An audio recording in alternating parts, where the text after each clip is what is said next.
Baik, selamat siang dan salam sejahtera buat kita semua.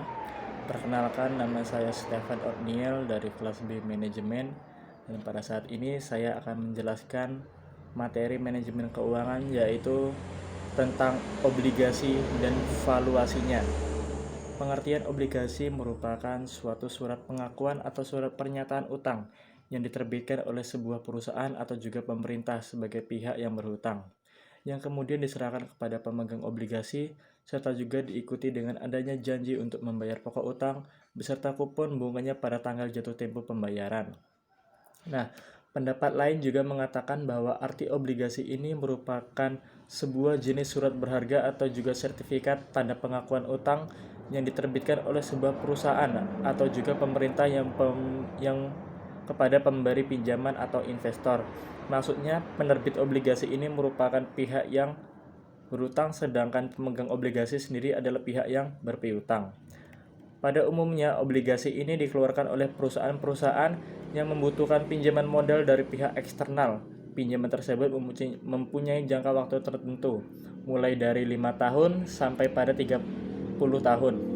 Nah, obligasi ini merupakan produk dari pasar modal serta juga bukan produk dari lembaga keuangan bank atau juga non-bank. Namun, dalam hal ini, bank itu dapat berperan ialah sebagai agen penjual obligasi.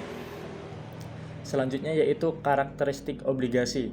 Nah, obligasi ini mempunyai banyak karakteristik yang berbeda dengan jenis surat berharga lainnya.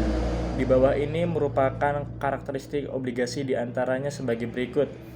Yang pertama yaitu nilai obligasi.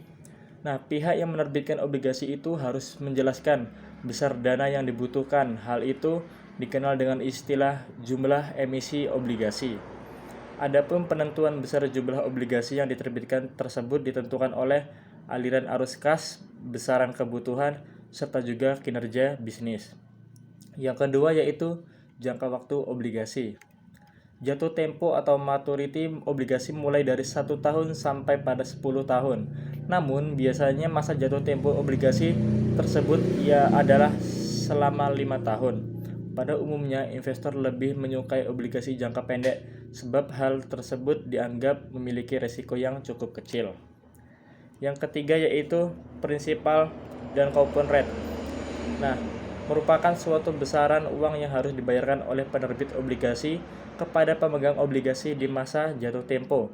Nilai principal rate tersebut berhubungan dengan redemption value, maturity value, par value, or face value. Sedangkan coupon rate itu ialah tingkat bunga yang harus dibayarkan oleh penerbit obligasi kepada pemegang obligasi itu setiap tahunnya. Yang keempat yaitu jadwal pembayaran. Nah, kewajiban pembayaran coupon tersebut dilakukan oleh penerbit obligasi dengan secara berkala sesuai dengan kesepakatannya yang sudah dibuat. Contohnya yaitu triwulan, per semester, atau per tahun. Selanjutnya yaitu masuk ke dalam macam-macam jenis obligasi. Terdapat banyak sekali macam jenis obligasi yang dikelompokkan ke dalam beberapa kategori, yakni dengan berdasarkan penerbitnya, dengan berdasarkan sistem pembayaran bunga, serta dengan berdasarkan jenis dan karakteristiknya. Penjelasannya yaitu sebagai berikut. Yang pertama, berdasarkan penerbitnya, yaitu government bond atau treasury bond, merupakan suatu obligasi yang diterbitkan oleh pemerintah, contohnya seperti bank sentral atau departemen keuangan. Yang kedua yaitu berdasarkan sistem pembayaran bunga, yaitu coupon bonds, merupakan suatu obligasi yang pembayaran kuponnya itu dilakukan dengan secara periodik sesuai dengan ketentuan dari penerbit obligasi.